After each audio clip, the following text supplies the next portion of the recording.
1892चा जन्म आहे।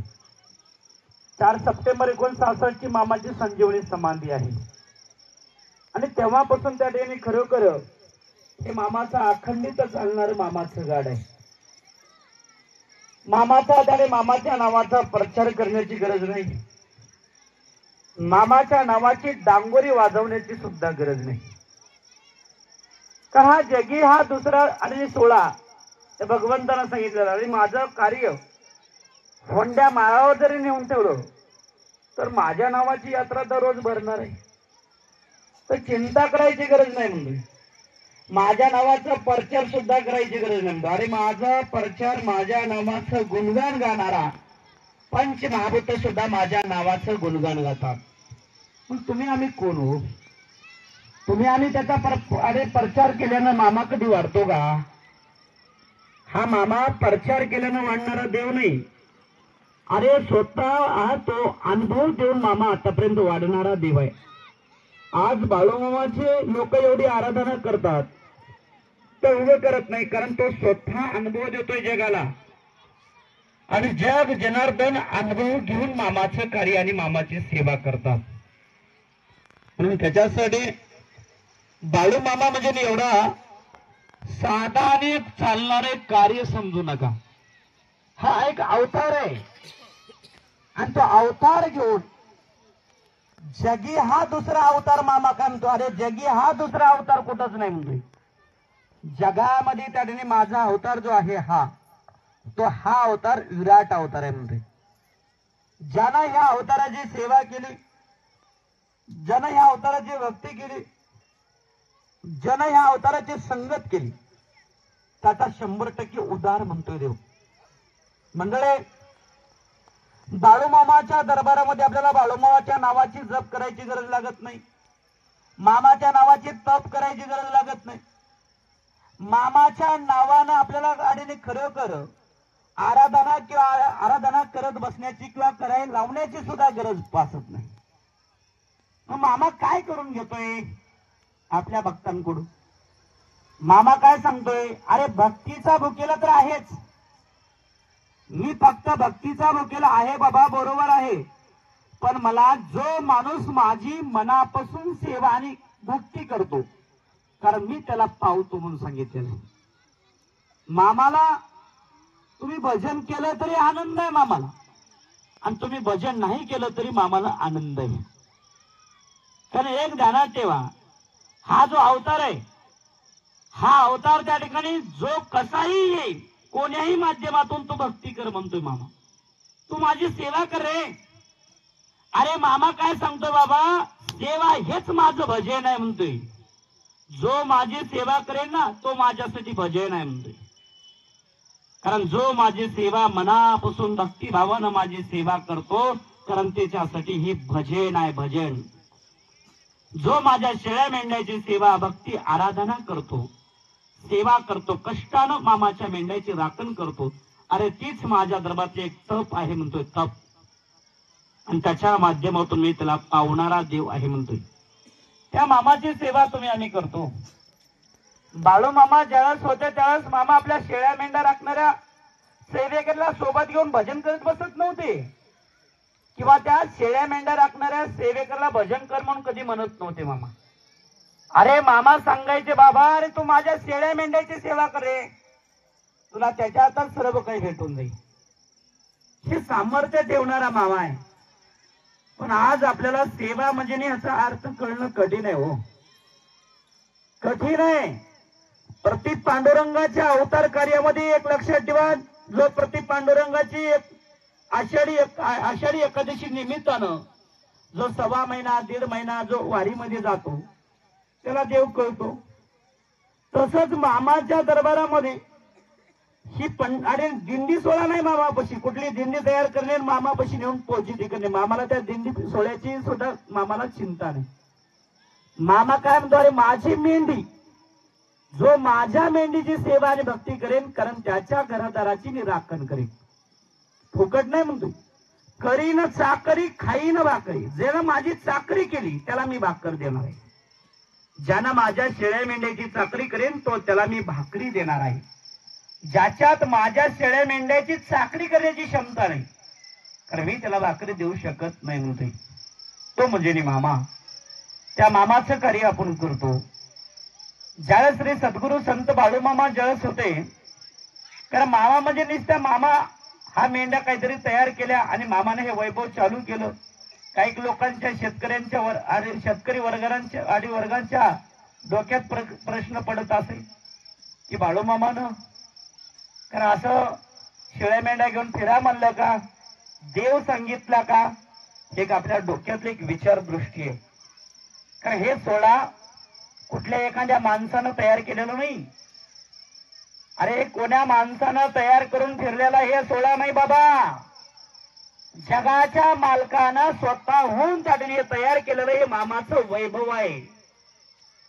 कारण अनेक संताला गायीमध्ये देव दिसला, अनेक संताला कुत्र्यामध्ये देव दिसला, अनेक संताला रेड्यामध्ये त्याने देव दिसला, अनेक संताला अनेक विविध पद्धतीनं अनेक विविध स्वरूपाच्या प्राण्यामध्ये देव दिसला. पण मामानं मेंढीमध्ये देव दाखवण्याचं काम केलं. आणि त्या मेंढीमध्ये देवच फक्त दाखविल नाही मामानं, त्या मेंढीच्या माध्यमातून जगाचा उद्धार सुद्धा होतो याची ओळख करून दिली मामानं. अरे एवढंच नाही बाबा, त्या मेंढीच्या माध्यमातून निस्ता जगाचा उद्धारच नाही म्हणतो मामा, अरे माझ्या शेळ्या मेंढ्याच्या माध्यमातून ह्या भूमीचा सुद्धा उद्धार होतोय म्हणतोय. ते म्हणजे माझ्या मेंढ्या आहेत म्हणतोय. त्या मामाच्या मेंढ्याची सेवा आम्ही करतो, हे आपल्याला कळणं फार कठीण आहे. एका गावामध्ये एक फार श्रीमंत पाटील होता, आणि त्या पाटलाच्या शेतामध्ये हिरव्या गदगद बाबळी होत्या बांधाला. आणि श्री सद्गुरू संत बाळूमामा मेंढ्या घेऊन जात होते. आणि मामानं ज्या शेतामध्ये मामाचा मुक्काम होता त्या शेताच्या शेजारी त्या पाटलाचं शेत होतं. आणि त्या पाटलानं सांगितलं, मामा माझ्या शेता शिवारामध्ये तुमच्या मेंढ्याचं काय, मेंढ्याचं पिल्लू आलं नाही पाहिजे. पिल्लूच काय, माणसाचा पाऊल नाही पडला पाहिजे. आता हे मामा वेगळा आहे हो. तुम्हाला एक महत्वाचं सांगतो पुरुष मंडळ, जसं तुम्हाला त्या ठिकाणी अंग भरून येत आहे ना बघूत म्हणून, तसे मी बाबा आहे. तसा तुम्ही बघतो मला की मलाही बघायचं म्हणते. उरपाटा खात आहे मामाचं, ध्यानात ठेवायचं. का उरपाटा देव म्हणजे बाळूमामा, बाळूमामा देव म्हणजे उरपाटा देव असत की जाऊ दे शांत बसू चला पुढं असं नाही. तरच मामानं मुक्काम ठेवला. आणि मामानं मुक्काम ठेवल्याच्या नंतर मामाचे जे सेवेकरी होते त्या सेवेकऱ्यामध्ये एक वसंत नावाचा एक न्हावी होता. वसंत न्हावी नावाचा एक सेवेकरी मामापाशी होता. कारण त्याच्या वयानं फार लहान होता, उंचीनं लहान होता आणि वयानं सुद्धा लहान होता तो. आणि त्याला दिवसभर मामाच्या बकऱ्यांची राखण करत असताना अचानक त्याला दिवसभरामध्ये त्याने उन्हाचा तडका होता आणि त्या तडक्यामध्ये त्याला लागली ताण. मग ताण पाणी जवळ पास नव्हतं. मग मामाच्या सेवेकऱ्याला त्यानं सांगितलं, बाबा मला ताण लागले, मी जरा पाणी पिऊन येतो. दुसऱ्या सेवेकऱ्याला सांगितलं, तिथे विहीर आहे, विहिरीमध्ये पाणी पिऊन ये. आणि ती विहीर कोणाच्या शेतात होती? पाटलाच्या शेतात विहीर होती. पाटलाच्या शेतात मामाचा खरोखर वसंत नावाचा सेवेकरी त्या विहिरीच्या काठावर गेला, विहिरीमध्ये उतरला, पाणी पोटभर पेला आणि पाणी पिऊन वर निघाला. पण त्या विहिरीच्या काठावर दोघं भाऊ उभा टाकलेले होते. आणि खरोखर वसंत नाव्याला पाहिलं. वसंत नाव्याला पाहिल्याच्या नंतर त्यांच्या पायाखालची माती सरकली आणि वसंत आणि त्या पाटलांच्या डोक्यात राग भरला. त्या दोघाही भावानं ठोका मोडल्या, ठोका. नुसतं पाणी पेल्यामुळं बेछोप मारलं पाटलानं. कोणाला? मामाच्या वसंत नावाच्या सेवेकऱ्याला. वसंत नावी जो नावाचा जो सेवेकरी होता त्याला बेछोप मारलं. बेछोप मारल्याच्या नंतर म्हणले हे सगळे जिकडे तिकडे शांत राहिले. तसंच ते रडत रडत रडत बकऱ्यांपर्यंत गेलं. त्याला बक्कळ मारलं होतं. पण मामापाशी सांगण्याची हिंमत नव्हती कोणाची. मामा हा देव भूत भविष्य वर्तमान काळ, काय भूत भविष्य वर्तमान काळ त्रिकाळाचं ज्ञान ठेवणारा मामा. त्या मामाला सांगण्याची गरज लागत नव्हती. मामानं संध्याकाळी शांत झोपी गेले, सगळेजण शांत झोपी गेले. सकाळच्या परी मामानं आणि सर्व सेवेकऱ्याला बोलून घेतलं आणि त्या सर्व सेवेकऱ्याला सांगितले, माझ्या मेंढ्या ह्या हिरव्या गद गद गद गदले बाबळी, त्या बाबळीचा पाला मागायला लागल्यात माझ्या मेंढ्या, आणि तुम्ही देणार का? मोबाईल वाले जरा बंद कर जरा मोबाईल, त्याचं जरा बटन दाबून ठेव जरा. तर मंडळी खरोखर मामाच्या सेवेकरला मामानं बोलवून घेतलं आणि त्या मामानं त्या ठिकाणी सगळ्या सेवेकरला सांगितलं, बाबा माझ्या मेंढ्याला, कारण त्या शेतामधल्या बाबळीच्या शेंगा आणि पाला खायची इच्छा झाली. बाबळी कोणाच्या शेतात होत्या? पाटलाच्या शेतात. पाटलांचं वसंत नावाच्या सेवेकरांनी पाणी पिलं तर बेचूक मारली, आणि तिथल्या बाबळी मामा सांगतात बेंदायच्या. मामानं सांगितल्याच्या नंतर मामाचे सगळे सेवेकरी मामाला सांगा, मामा त्या बाबळीचा कशाला विचार करता, कशाला त्या बाबळीचा विचार करला, बाबळीचा विचार सोडून द्या मामा. मामानं सांगितलं का? अरे माझ्या मेंढ्याची इच्छा केली, त्या झाडाच्या पाल्यावर आणि त्या शेंगावर माझ्या मेंढ्याची इच्छा केल्या, तुम्ही देणार का नाही सांगा, तुम्ही देणार का नाही? तरच खरोखर मामाचे सेवेकरी हात जोडून मामाला म्हणले, मामा दुसरं काय बी सांगा, मी काय कुठंही नेऊन घालता, पण तिथं कशाला तू, जे माणूस बरोबर नाही त्याच्यापाशी तू कशाला चाललास? तर मामानं सांगितलं, मला नाही जग नाही पाहिजे, मला तेच पाहिजे. मामाला त्या भक्ताईनं मामाच्या सेवेकराला सांगितलं, मामा वसंता पाणी प्यायला गेला होता, त्याला बेचूक मारलं काल पाणी पिल्यामुळं, आणि त्याच्या जर बाबळीचे जर फाटे तोडले तर तो किती मारेल, तर याचाही विचार केला पाहिजे मामा. मामानं सांगितले, ज्याला माझ्या शेळ्या मेंढ्यासाठी सगळा त्रास सहन करण्याची क्षमता आहे तो माझ्यापाशी राहा. ज्याला माझ्या शेळ्या मेंढ्यासाठी सगळा त्रास सहन करण्याची क्षमता आहे, कारण तोच माझ्यापाशी राहावा. ज्याला माझ्या शेळ्या मेंढ्यासाठी त्रास सहन होत नसेल त्यांना पिशवी भरा आणि आलेल्या मार्गाने वाट खर्च घेऊन निघते व्हा, मला तुमच्या सेवेची गरज नाही. जो माझ्या शेळी मेंढीसाठी जो त्रासतो तो माझा सेवेक, जो माझ्या शेळी मेंढीसाठी त्रास होऊ शकत नाही कारण तो माझा सेवेकरी नाही. तुम्ही पिशव्या भरा, वाट खर्चा घ्या आणि तुम्ही चालते व्हा, असं मामानं सांगितलं. 10-15 सेवेकरी होते. सगळ्यांना ठरवलं आता मार खाण्यापेक्षा गेलेलं बरं. सगळ्यांना पिशव्या भरल्या, आणि सगळ्यांना पिशव्या भरल्याच्या नंतर आता सगळे गेले पिशव्या घेऊन, म्हणजे घराकडे नाही की मामा आता कसे करतात बघायचे, मामा काय चमत्कार करतात, कशा बाबळी चारतात मामा, आणि कशा मामा त्या बाबळीचे पाला खाऊ घालतात, ते सगळ्या सेवेकरांना अजेब वाटायला लागलं. आता मामा काय करतात म्हणून त्याला बघायचं. सगळ्यांना पिशव्या भरल्या, सगळेजण गेले, परंतु ते ज्यानं मार खाला होता का नाही, वसंत नावी नावाचा जो पोरगा होता, त्यानंच मामापाशी रडायला लागली परत. आणि मामा म्हणले, अरे तू बी जाय की, सगळे गेले. ते रडायला लागलं मामापाशी.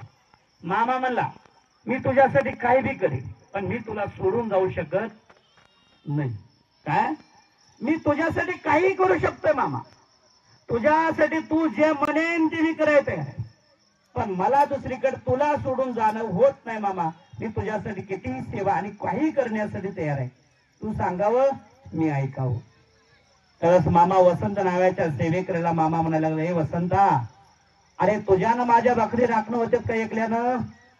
तुझ्याने एकल्यानं माझ्या मेंढ्या राखणं होतीच का? मग तू कशा राखणार माझ्या बकरी? नाही मामा, मला बाकी काही माहिती नाही, मी तुझ्या सोबत आहे, मी तू जे सांगशील ते करणार. बर असं म्हणतोय, तर मामाने एक लांबणीचा भाला दिला त्याच्याकडे, आणि त्या लांबणीचा भाला अर्धा इकडच्या साईडून अर्धा इकडच्या साईडला सोडला, आणि मध्यभागी त्याच्या खांद्यावर त्याची बाला दिला, आणि त्यानं त्याच्या समोर आणि मामाला त्याच्या आणि त्याच्या मेंढ्याच्या समोर त्याला उभा केलं. आणि मामा काय म्हणतात, इकडच्या मेंढ्या जर पुढे जायला लागल्या तर इकडचा बाला खाली वर करायचा, त्या मेंढ्या जाग्यावर थोपून राहत्या.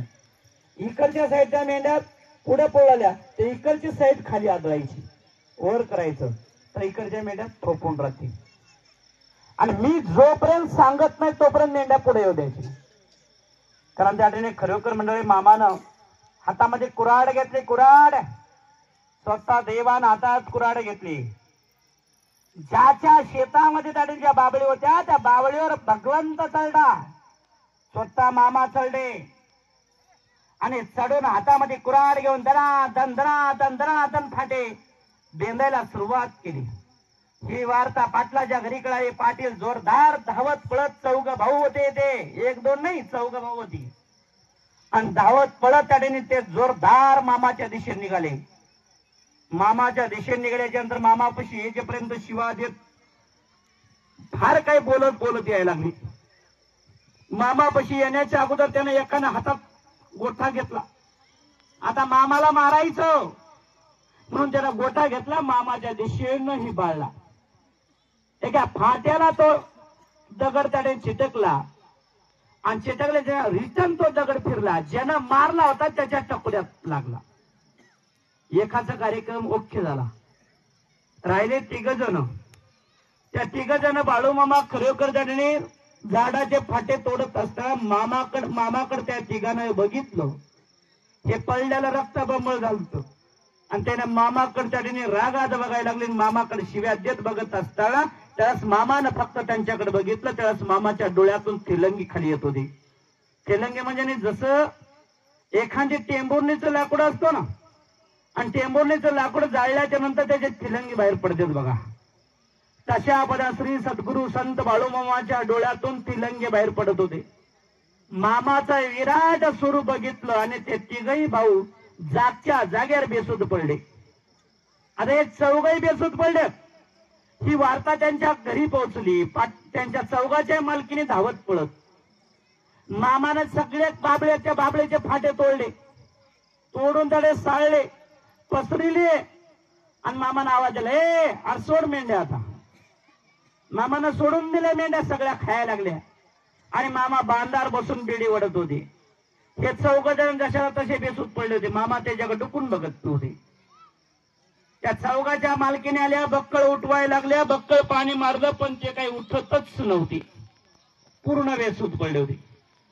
तळस मंडळी त्या 4घाच्या मालकीने त्या मामाच्या समोर आल्या आणि मामाला सांगायला लागल्या, मामा काय बी करा, आमच्या मालकांची चूक झाली, काय बी करा, पण आमच्या मालकाला वाचवा.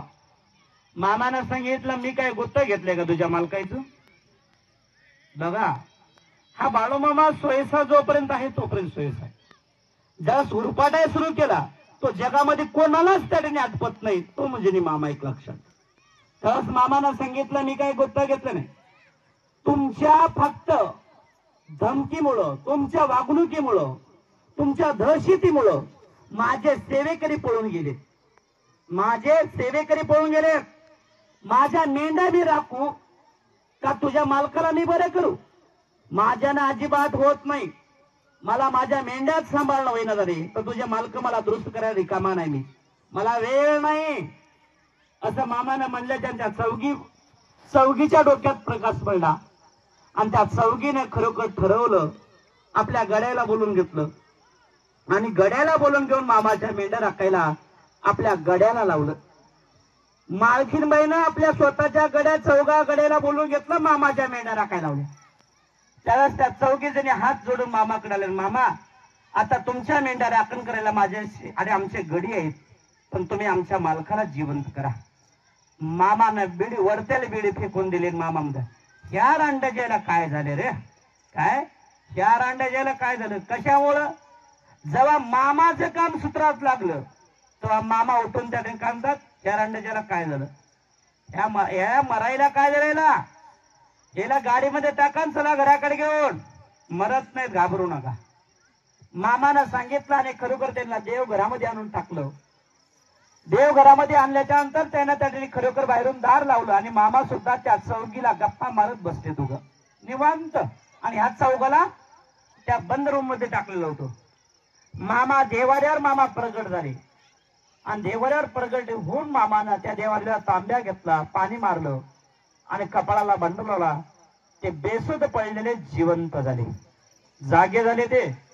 आणि जागे झाल्याच्या नंतर त्यानं मामाचं स्वरूप बघितलं. कुठं झाडावर जे मामाला बघितलं होतं ते मामा तिथं दिसायला लागला त्यांना. आता हेला भीती सुटली बाकीच्या तिघाईला. हे सगळे भ्यायला लागले आणि ते दार वाजवायला लागले. दार वाजवल्याच्या नंतर बाहेर सुद्धा मामाच. तळस इकडचा देवाऱ्यावर जे मामानं प्रगट झाले तिथला मामा नाहीशे झाले आणि मामा समोर दिसला. त्यानं घाबर घाबर घाबर घाबर मामापाशी आले आणि मामाच्या चरणावर मस्तक टेकवलं आणि मामानं सांगितलं, ए बाळू धनगर म्हणतात रे, मला करायला लावत जाऊ नका. कुठलाही गोष्ट मला करायला लावत जाऊ नका. करण्याच्या अगोदर तुम्ही समजून घेण्याचा प्रयत्न करा. मी तुम्हाला एकदा दोनदा मी समजून घेण्याचं काम करत असतो, पण ज्यावेळेस मला तुम्ही त्रास द्यायचं काम केलं त्यावेळेस मी तुम्हाला त्रास दिल्याशिवाय राहत नाही. आजही हे मामाचा प्रपंच नाही मेंढ्या. त्या मेंढ्याला मामाच्या कुठल्याही मामाच्या प्रपंचाला त्रास झाल्याच्या तो तुमच्या माग नाग होऊन सारे त्रास देतो देणार तो मुजनी मामा. आजही तो मामा साप होऊन त्रास देतो, महाग लागतो तो मुजनी मामा. एक लक्षात ठेवा, कारण मामा जिवंत माणसाला आजही सोडत नाहीत तो मुजनी मामा. तर मंडळी खरोखर मामाच्या जे सेवेकरी गेलते का नाही ते आता गुपचूप त्या डेंजर आले तर गपचूप पटपट पटपट जे जे आपले काम होते ते काम करायला लागले गपचूप खाली माना घालून. आता मामा पुढे जायची तर हिंमत नाही. मामाना त्याने खरोखर मामाचा जो मुक्काम दुसऱ्याच्या शेतात होता ना, त्या चौघा भावानं आपल्या गड्या माणसाला घेतला, मामाचा मुक्काम आपल्या शेतात आणून बसवला आणि आपल्या शेतात जवळपास 8 दिवस मामाची पालखी बसवली. बघता बघता 11 दिवस मामाचा मुक्काम राहिला. शेतामध्ये हिरव्या गदगद भुईमुंगीचे काडीची बनी लागली होती. बनी म्हणजे वळई लागली होती. त्या सगळ्या खोलून पूर्ण मामाच्या मेंढ्याला खाऊ घातले. उभ्या पिकामध्ये पूर्ण मामाच्या मेंढ्या जेवढ्या बाबळी होत्या तेवढ्या बेंदून टाकले. पाटलाच्या चौघाई भावानं आपल्या शेतामध्ये पूर्णतः बाळूमाच्या मेंढ्या पोटभर तृप्त 11 दिवस चारल्या. 11व्या दिवशी त्याने खरोखर सुख रूप त्यानं पुरणपोळीचं जेवण केलं. मोठं जेवण केलं पुरणपोळीचं. आणि पुरणपोळीचं जेवण करून सुख रूप मामाच्या सेवेकऱ्याला मामांना पोटभर पुरणपोळीचे जेव घातली मामाच्या भक्तांना आणि मामाला निरोप दिला. आणि मामाला सांगितलं, त्या चौघा भावानं मामाला सांगितलं, मामा जेव्हा जेव्हा तुम्ही ह्या परिसरात येताल तेव्हा तेव्हा माझ्या शेतातच मुक्काम आला पाहिजे. तुमचा मुक्काम माझ्या शेतात आला पाहिजे. जगाचं मला काही माहिती नाही मामा, जे काही वाचा ते होऊ दे, पण तुझा मुक्काम आमच्या शेतात पाहिजे. जे काही लागेल ते मी बघतो मामा, परंतु ह्या भागात 100% मला मुक्काम दिल्याशिवाय तू पुढे कुठं जायचं नाही. असं मामाचा तो निष्ठावंत ते कुटुंब बाळू मामाचं निष्ठावंत भक्त झाले आणि ते बाळू मामाची आराधना करायला लागले. तिथून पुढे मामा जिथं जिथं असते तिथं तिथं जाऊन ते बैलगाडीने जाऊन भेटायचे, बोलायचे, भेटून गाठी घेऊन यायचे, मामाचं दर्शन घेऊन यायचे. एवढं मामा जिवाळा लावणारा देव म्हणजे मामा आहे. कारण जो सरळ येत नाही ना त्याला कोण्या पद्धतीने सरळ करायचं ते मामाला सांगण्याची गरज नाही. आजही मामा जगाला कसं सरळ करायचं तो करत यालाय, म्हणून जग त्याच्या जवळ यायला लागले. लक्षात ठेवा, उगाच कोणीही मामाकडे जवळ येत नाही. त्याच्या क्षमता आहे सरळ करण्याचे वेळी, आणि जे सरळ आहे त्याला वाकड करण्याची सुद्धा ताकद आहे. म्हणून जगात आपलं वैभवाचं आणि गजर घेऊन फिरतो तो म्हणजे मामा. त्या मामाचं कार्य आपण करतो. म्हणजे एकदा एक श्रीमंत पाटील होता आणि त्या मामाचा मुक्काम एका शेतकऱ्याच्या शेतात मामाचा मुक्काम बसला होता. आणि तोही पाटील असा ताटबाज होता. त्यावेळेस मंडळी खरोखर त्या पाटलानं त्याने आदल्या दिवशी मामाच्या सेवेकरला सांगितलं ऊसाचं पीक होतो आणि मामापाशी तो घोड्यावर येऊन पाटील मामाला म्हणला, मामा त्या बांधाच्या इकडं माझा ऊस आहे, त्या ऊसामध्ये अजिबात बकरी किंवा बकरीचं पिल्लू सुद्धा माझ्या शेतात आलं नाही पाहिजे. हे मामा तू बघून घे काय करायचं ते. मामा म्हणले बरं काही हरकत नाही बाबा, येणार नाही. असं मामानं सांगितलं आणि शांत बसले मामा. एक दिवस खरोखर म्हणजे सूर्य उगवलेला होता आणि सूर्य उगवलेल्या नंतर थंडीचं म्हणजे आधी हिवाळा होता आणि थंडीचं वातावरण असल्यामुळं मामा सूर्य उगवलेला होता. त्या उन्हाच्या तिरमीला मामा बसले होते आणि मामाचे लहान लहान पिल्ले म्हणजे मामाच्या मेंढ्या सुटून गेल्या होत्या. मामाचे लहान लहान पिल्ले त्या पाटलाच्या ऊसामध्ये गेले आणि योगायोगानं पाटील शेताला येड्या मारायला आले. तू पाटील येडा मारा यायला आणि बाळूमामाचं त्यांच्या शेतात पिल्ले जायला. एकच क्षण पाटील धावत पळ त्या घोड्याला दामटीत घेऊन आले. खाली उतरले, घोडं बाजूला सोडलं, हातामध्ये खडा घेतला आणि खडा घेऊन बाळूमामाच्या एका लहान पिल्ल्याला तो खडा मारला. खडा मारल्याबरोबर त्याचा खडा अवघड ठिकाण लागला आणि ते अवघड ठिकाण लागल्यामुळे तो पिलू जागेवर मेलो. पिलू जागेवर मेल्याच्या मामाला राग आला आणि मामानं सांगितलं, ए तुझी काय नुकसान झाले रे बाबा, तुझी जेवढी नुकसान झाली तेवढी मी भरपाई करून देतो, पण माझं पिल्लू मेलं त्याची काय करायचं, त्याचं काय करायचं मला सांग, माझं पिल्लू जिवंत करून देतो नाहीतर बघ. असं मामा म्हणल्याच्या नंतर तो मामाच्या पुढे मान खाली घालायला लागला. त्याच मामाला राग आला आणि रागाच्या भरात मामाला त्या पिल्लू मरण पावलेलं होतं. त्याच्यामुळे राग आला मामाला आणि रागाच्या भरात मामा कंदा, ए तुझ्या घराला तर आज आग लावतो रे, आज पेटवतो, आज पेटवतो असं मामानं सांगितल्याबरोबर खरोखर मामाच्या मुखातून शब्द निघायला आणि त्याचं घर पेटायला. घरून वार्ता आली, पाटील तुमच्या घराला आग लागली आणि घर पेटलं. आठला आणि पाटील खरोखर घरी येऊन बघतो तर घर पूर्ण पेटून गेलो. तो म्हणजे मामा.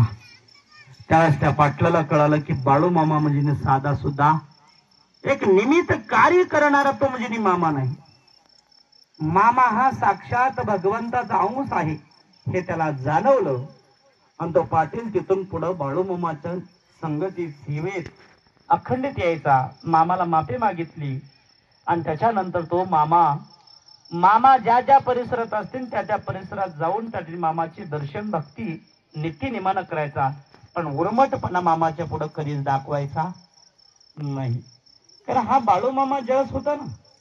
मामा संगत कोणाशी करत होता, जास्तीत जास्त मामाचे भक्त कोण होते माहितीये का, पाटील, सावकार, कारण त्या ठिकाणी मामाचे भक्त, कोणी डॉक्टर, कोणी शिक्षक, अशा पदवीदार मामाचे भक्त मामाच्या संगतीत. आणि एक तुम्हाला महत्वाचा मुद्दा, आपल्याला शिक्षण आपल्या अगोदर तिकडे मामाच्या ज्या मामानं ज्या भागात जन्म घेतला ना त्या भागातले लोक, काही लोक त्या काळाला सुशिक्षित होते आणि सुशिक्षित लोक बाळूमामाची सेवा आणि भक्ती करत होते. तो म्हणजे मामा. मामा सोबत राहणारे सेवेकरी मामाचे भक्त सुशिक्षित होते आणि सुशिक्षित मामाचे भक्त सेवा आणि भक्ती करायचे. तुम्हाला वाटत असेल बाळूमामाच्या सोबत राहणारा अडाणी वर्ग असे, अडाणी वर्ग नव्हता, पूर्णतः फार श्रीमंत वर्ग मामाच्या संगतीत वावरत होता. श्रीमंत घराने बाळूमामाची भक्ती सेवा करत होते. तो म्हणजे मामा. त्या मामाची सेवा आपण करतो. आजच बाळूमामाला मानतात लोक असं नाही. तुम्हाला काय वाटतंय, बाळूमामा देव म्हणजे धनगर कुळामध्ये जन्म घेतला म्हणजे धनगराचा देव आहे, धनगरच बाळूमाला मानतात. काही लोकांना वाटतंय देव आमच्या कुळात जन्माला आला म्हणजे आमचाच देव आहे. अरे हा बाळूमामा जगाचा देव आहे. तो एका दोघाचा देव नाही, जगाचा देव आहे. तो जगाच्या कल्याणासाठी जन्माला आलेला बाळूमामा देव आहे. एक लक्षात ठेवा. त्या मामाचं संगत आपण करतो, त्या मामाची सेवा आपण करतो. मंडळी, एकदा काय झालं, जवळपास मामाच्या सोबत एक 10-15 धनगर समाज, प्रत्येकाच्या मेंढ्या, आणि पावसाळ्याच्या तोंडाला एका माळाला जात होते मामा आपल्या मेंढ्या घेऊन. मग मामा त्याने खरोखर ज्या माळाला मामा जाणार होते त्या माळाला सगळ्या धनगरी कंपनी तर आपल्याही आणि मेंढ्या घेऊन त्या माळाला जात होते. एक दिवस 25 ते 30 धनगर समाजाच्या मेंढ्याचा ग्रुप होता आणि 25 ते 30 कुटुंब त्या मेंढ्या घेऊन निघाले होते त्या मार्गाने. मी एक दिवस काय झालं माहितीये का, पाऊस वरून चालू होता, वाटेनं त्या ठिकाणी झाडं झुडपं होते, बाबळी होत्या. मग बाबळी असल्यामुळे सगळेजण मेंढ्या घेऊन जात असताना प्रत्येक जण त्या ठिकाणी, मामा सगळ्याच्या पाठीमाग आणि बाकीचे सगळे पुढं. ते वाटेनं जात असताना प्रत्येकच जण ते फाटे बेंदून बुकना केलाय. जवळपास 1 आणि 2 नाही, वाटेनं जवळपास 12 ते 13 किलोमीटर अंतर चालत होते. ते 12 ते 13 किलोमीटर अंतरावरले जे झाडं होते पूर्ण तोडीत गेले होते. मंडळी, खरोखर एका गावाच्या शिवामध्ये भरपूर झाडाचा ढीक लावून टाकला होता ते. मग हे जवळपास 25 धनगर कुटुंब आणि मामा त्यांच्या पाठीमाग. मग खरोखर जिथं मुक्काम ठेवला होता ते ना, त्याला काय वाटलं आम्ही चला पुढे लांब निघून चला, तर ह्या गावाचं काय चलत राहतं म्हणून हे ना सगळ्यांना बेंदून गेले होते. मामाही त्यांच्या पाठीमाग हळूहळू आपल्या मेंढ्या घेऊन निघत होते. मग त्यावेळेस म्हणजे ज्या ठिकाणी त्याने ठेपा ठेवला होता त्या ठिकाणी सकाळी सूर्य उगवण्याच्या अगोदर पाठीमागच्या एका गावचे लोक ते मामाकडे आले. म्हणजे त्या सगळ्या ग्रुपवर आले तिथं आणि सगळ्याला बोलून घेतलं, बाबा एवढे जे झाडाचे बेंदलाव तुम्ही, हे कशामुळे बेंदलाव तुम्ही, काय म्हणून बेंदलाव तुम्ही बेंदलाव ना, आम्ही तुम्हाला काही म्हणणार नाही, तुम्ही बेंदलाव का नाही हे फक्त सांगा. तर कोणीच सांगणार झालं. त्याला वाटलं बाबा खरं सांगाव तर सगळं गाव आपल्याला काय दंड लावते की काय नाही, हे भ्यायला लागले बाकीचे. आणि मामा काय त्यांच्यापाशी नव्हते, मामा आपल्या मेंढ्यापाशी होते. हे मामाला माहितच नाही हेच काय शिजलंय ते. हे गावातले सगळे लोक त्या लोकांना बोलत असताना त्यानं ठरवलं, सगळ्यांना ते जेवढ्या ग्रुपला विचारलं त्या ग्रुपनं सांगितलं, बाबा आम्ही बाबळी बेंदल्याच नाही.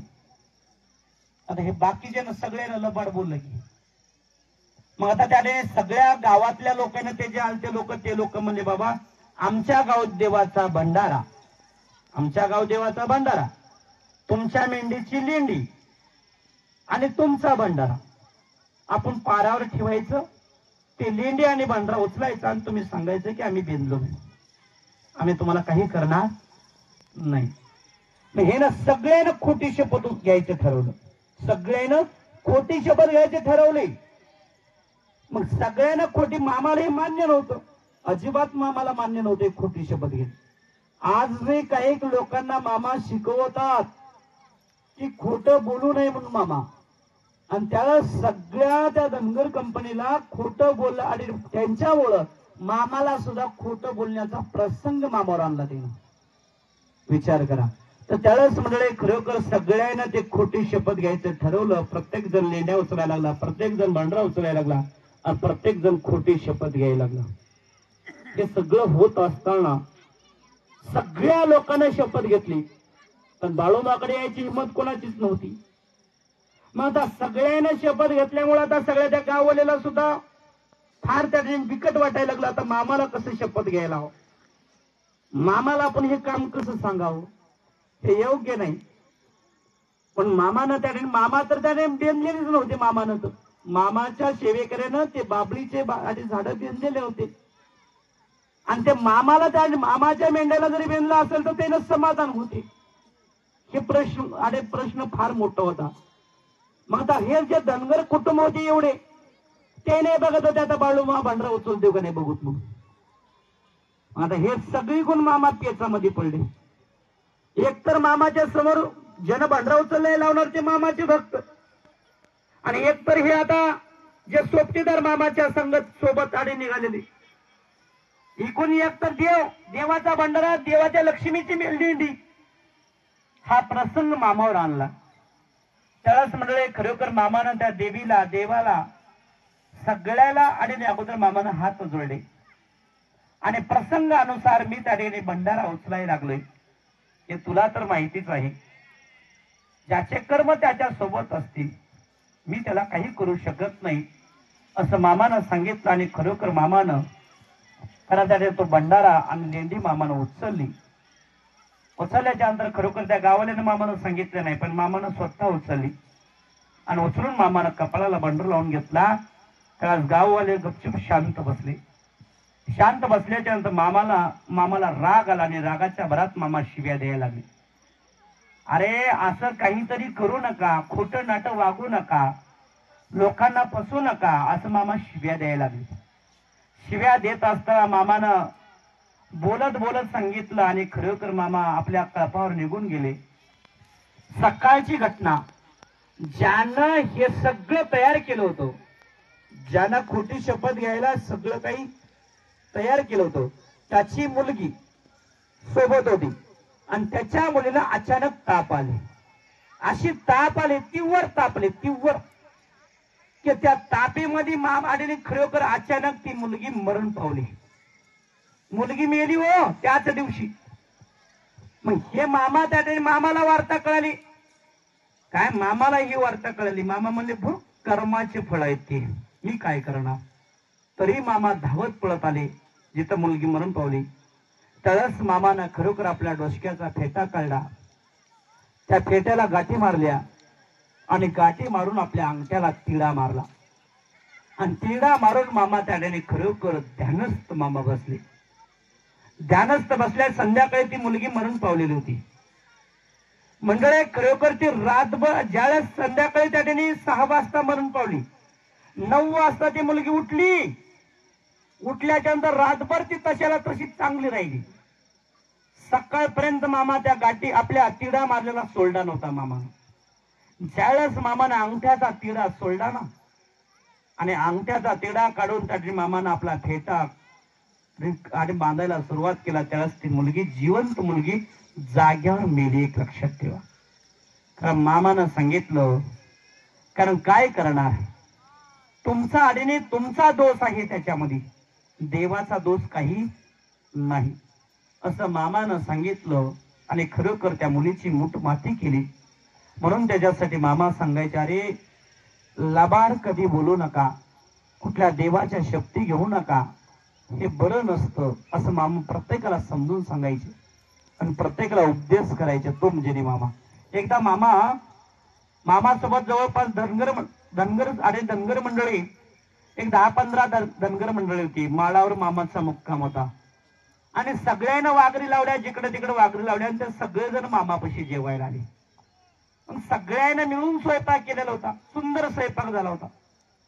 संध्याकाळच्या टायमाला बरोबर मामा जेवायला मामा सगळ्याच्या मधात बसले आणि मामाच्या अवतीभोवती मामाचे सेवेकरी आणि ते धनगर समाजाचे जे ते धनगर मंडळी मामाच्या अवतीभोवती बसले.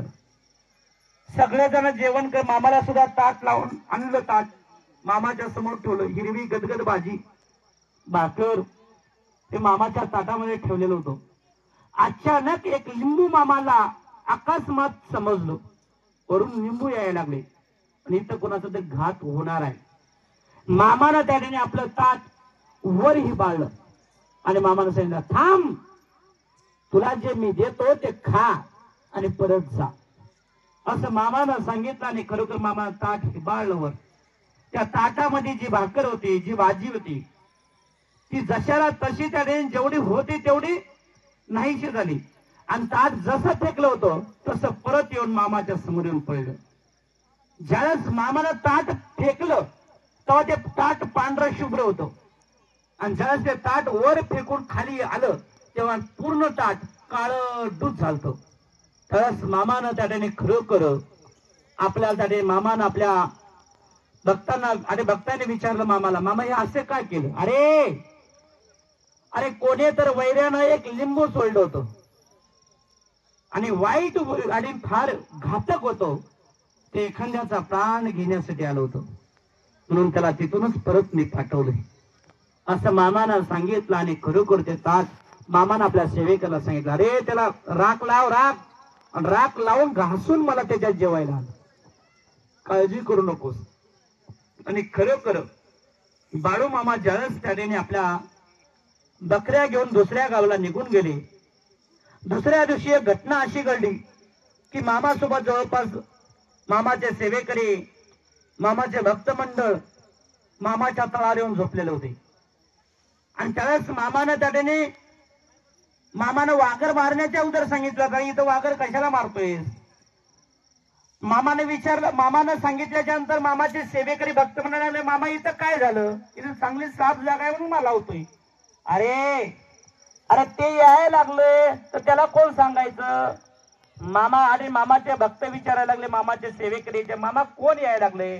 अरे तुझी आजी यायला लागल्या तिकून, तिला कोण सांगणार? मग त्यालाच मामाचा शब्द कळाला नाही.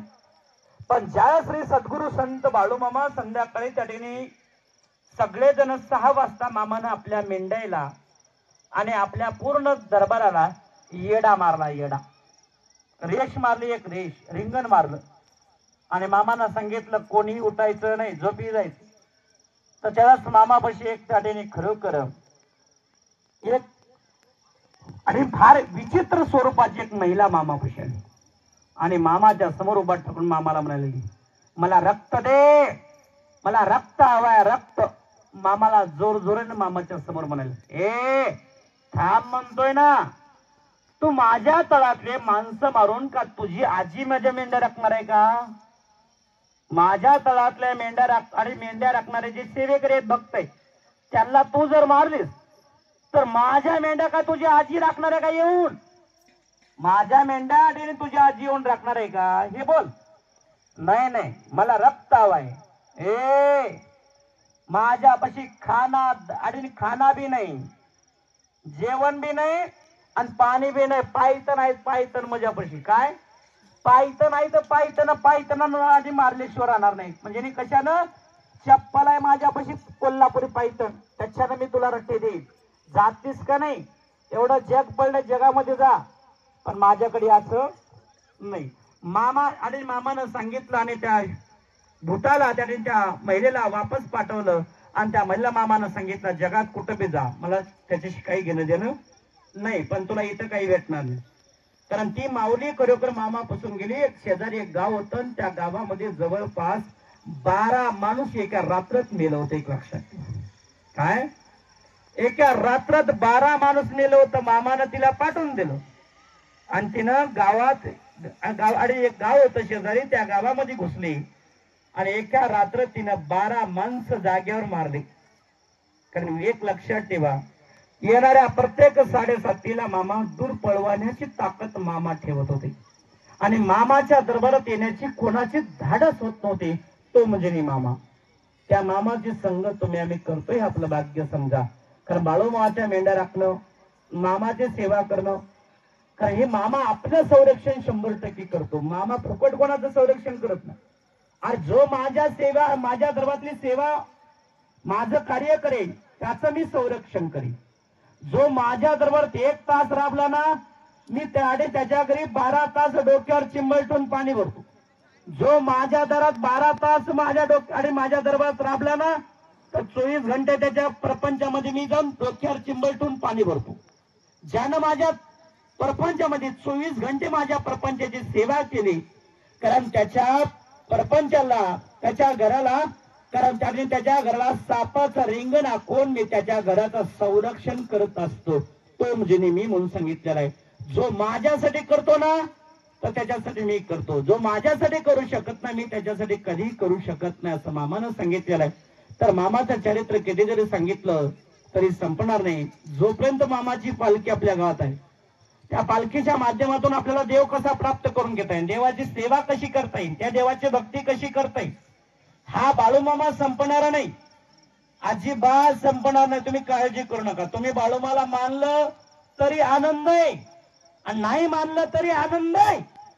त्या मामाला मानणारा वर्ग लय मोठा आहे. मामानं सांगितलेलं आहे, अरे ज्याला माझी ज्या दिवशी गरज पडेल तो माझ्याकडे, मला त्याची गरज अजिबात भासत नाही. मी कोणाच्या महाग लागणारा देव नाही म्हणून सांगितलेला आहे. अरे जग माझ्या पाठीमागं लागलेलं आहे, मी जगाच्या पाठीमागं अजिबात लागलो नाही म्हणतोय. कारण तो म्हणजे मी म्हणून सांगितलेला आहे.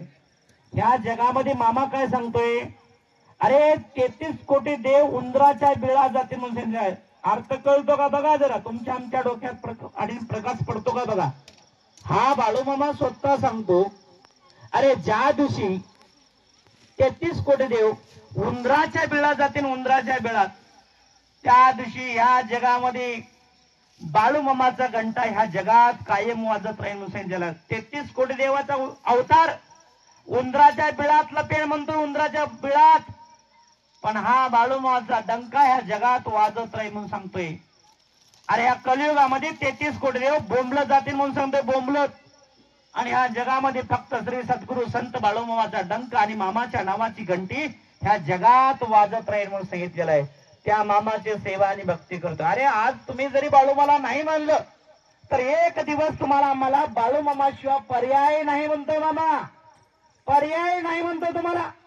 माझ्याशिवाय तुम्हाला ह्या जगात कोणताच पर्याय भेटणार नाही म्हणतोय. त्या मामाची सेवा आपण करतो, त्या मामाची भक्ती आपण करतोय, हे आपलं भाग्य समजा. मामा काय सांगतोय, कारण ह्या कलियुगाच्या शेवटच्या टोकाला चन्न बसवेश्वराचा अवतार होईल. तो घोड्यावर नेईन, माझ्या मंदिरात 7 पायऱ्या बोल आणि माझ्या मंदिरात 7 पायऱ्या सोन्याच्या चढवेन. तिथून पुढे माझे भक्तगण पाणी घालते म्हणतोय, तो म्हणजे मी आहे म्हणतोय. कारण ज्या छत्रपती शिवाजी महाराज तुम्ही आम्ही जय जयकार करतो ना, मामा काय सांगतोय, अरे छत्रपती शिवाजी महाराज जय जयकार करा. छत्रपती शिवाजी महाराज कोणाच्या तरी पोटाला जन्माला येतील, कोणाच्या तरी पोटाला जन्माला येते.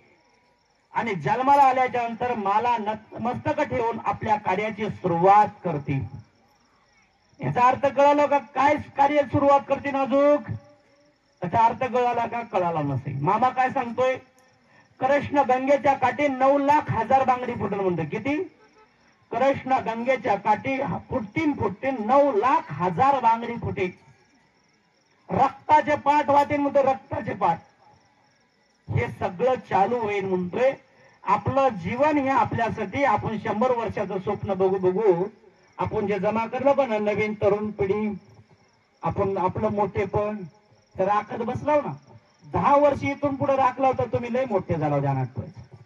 इथून पुढे 10 वर्ष तुम्ही फक्त या जगामध्ये टिकणं फार महत्वाचं आहे. तुम्ही जण कस काय 10 वर्ष कसं टिकत नाही, तुम्ही का काळजी करला. सुरुवात केलेली आहे, जगाची राख रांगोळी करायला उभा टाकलेला आणि तो बसलेला. बसून मावा काय सांगतो, अरे बसलोय बसलोय पृथ्वीची घडामोड कर, मी बसलोय बसलोय बसलोय फुलाच्या माळात पृथ्वीच्या घडामोडी करत बसलोय म्हणतोय. या जगाची घडामोडी करत मीच बसलोय म्हणतोय. अरे मी कारीच्या माळाला माझी विश्रांती आहे म्हणतोय. कारीचा माळ जो असतो ना, त्या कारीच्या माळावर माझी विश्रांती आहे. खडकाला माझं भाष्य नाही. चिंचेच्या बनात मी खेळायला आलोय, चिंचेच्या बनात मी खेळायला आलोय म्हणते मामा. आणि फुलांच्या माळात बसून पृथ्वीच्या घडामोडी करत बसलोय म्हणतोय. बसलोय बसलोय पृथ्वीच्या घडामोडी करत बसलोय बसलोय फुलांच्या माळात पृथ्वीच्या घडामोडी करत बसलोय म्हणतोय मामा. हा बसल्यावर दिसतोय ना बाबा, उगाच बसला नाही. या पृथ्वीची घडामोड कशी करायची काही नाही, हे ठरवत बसलेला आहे. उगाच तो मुख्यामुखी बसला नाही. तो जगाला कुठं बसवायचं, कसं घडवायचं, कसं मोडायचं, हे सगळं अखंड चालू करणारा आणि अखंड चालू ठेवणारा तो म्हणजे नेहमी आहे म्हणतोय. त्या मामाचं कार्य तुम्ही आम्ही करतो, त्या मामाची संगत आपण करतो, हे आपलं भाग्य समजा. कारण त्यासाठी भगवंताच्या चारित्र्य कधी जरी सांगितलं तरी संपणार नाही. सर्वांना दोन्ही हातांनी टाळी वाजून भगवंताच्या नावाचे जप करा. हरे राम राम राम हरे हरे कृष्ण कृष्ण कृष्ण हरे हरे.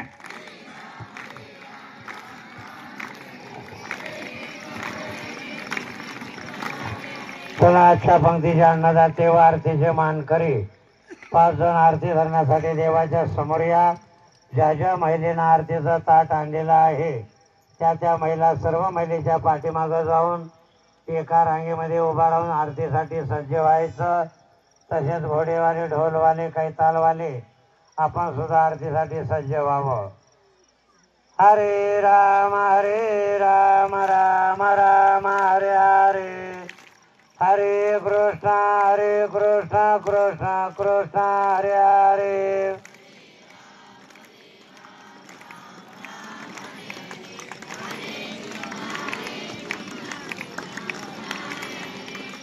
चला आजच्या आरतीचे मानकरी कृपया आपण वेळ न लावता 5 जण आरती धरण्यासाठी देवाच्या समोर यावं. हरे राम राम राम हरे हरे. हरे कृष्ण कृष्ण कृष्ण हरे हरे.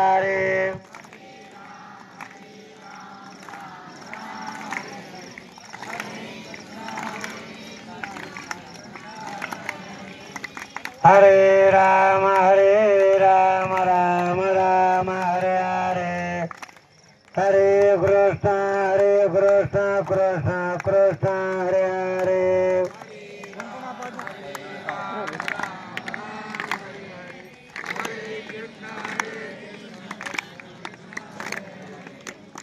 हरे